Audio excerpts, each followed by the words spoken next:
എൻ്റെ കൊച്ചു സന്തോഷത്തിലേക്ക് എല്ലാവർക്കും സ്വാഗതം. ഇന്ന് ഞാനൊരു മാമ്പഴ പുളിശ്ശേരിയാണ് വെക്കുന്നത്. ഇത് നാട്ടുമാങ്ങയെന്ന് ഞങ്ങളുടെ നാട്ടിൽ പറയും. ഞങ്ങളുടെ വീട്ടിലെ, എൻ്റെ കുടുംബ വീട്ടിലെ സ്വന്തം മാങ്ങയാണ്.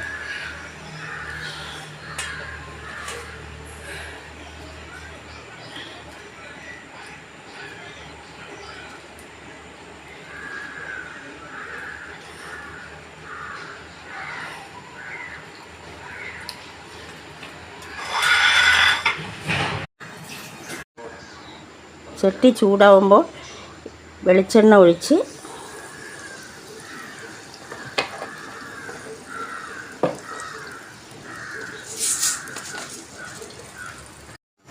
എണ്ണ നല്ലവണ്ണം ചൂടായി.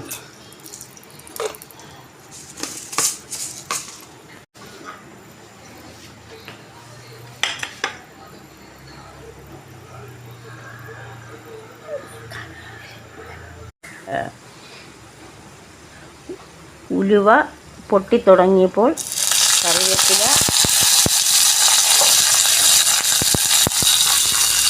ഒരു പച്ചമുളക്. ഓരോരുത്തരും ഓരോ രീതിയാണ് വെക്കുന്നത്.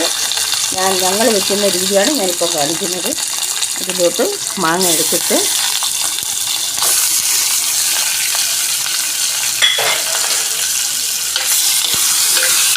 ചെറുതായിട്ടൊന്ന് വഴറ്റിയിട്ട് ഉപ്പ് പൊടി, ലേശം മഞ്ഞൾപ്പൊടി, അല്പം മുളക് പൊടി ഇത്രയിട്ട് ഒന്ന് വഴറ്റി കൊടുക്കണം.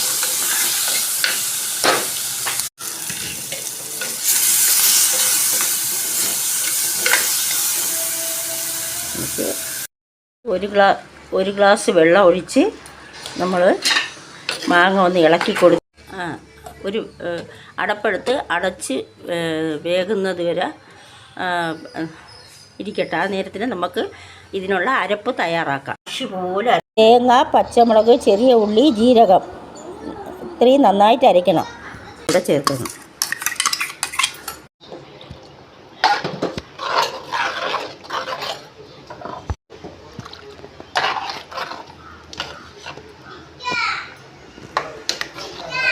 അരപ്പ് അധികം തിളച്ച് പോകരുത്. ചൂടാകുമ്പോൾ നമുക്ക് തൈര് കലക്കി, അരക്കപ്പ് തൈര്, ഒരു ഗ്ലാസ് തൈര് കലക്കി അതിൽ ചേർത്തിട്ട് നമുക്ക് കടുക് താളിച്ച് ഇതിലൊഴിക്കണം.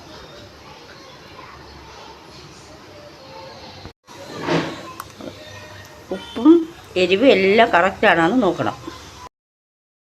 നമ്മൾ ഒരു കപ്പ് തൈരെടുത്ത് തീ ഓഫ് ചെയ്തതിന് ശേഷം തൈര് നന്നായിട്ട് ഉടച്ച് തൈര് അതിന് ശേഷം അല്പം ഉലുവാപ്പൊടി ഇടണം. പിന്നെ നമുക്ക്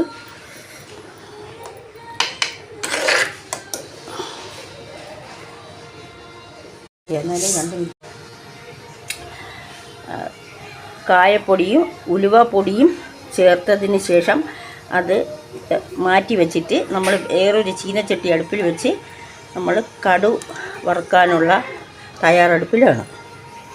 എണ്ണ ചൂടാവുമ്പോൾ കടുകിട്ട് പൊട്ടിക്കണം.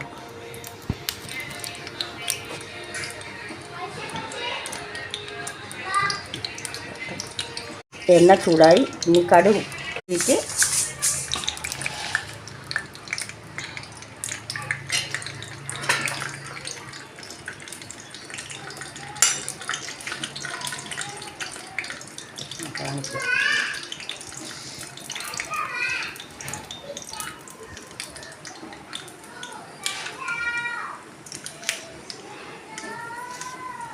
കടുക് നല്ലവണ്ണം പൊട്ടിയപ്പോൾ നമ്മൾ ചെറിയ ഉള്ളി അരിഞ്ഞു വെച്ചത് അല്പം മൂത്ത് വരുമ്പോൾ 2 വറ്റൽമുളക്, ഒരു തണ്ട് കറിവേപ്പില,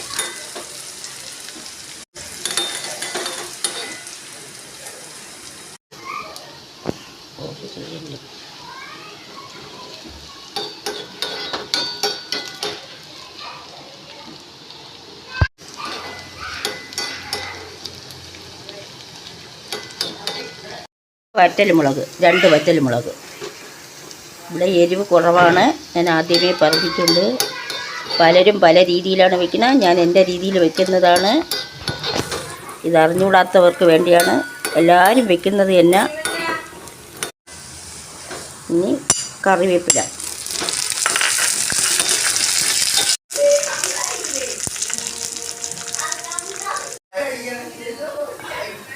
ഇവിടെ കടു താളിച്ചത് ശരിയായി.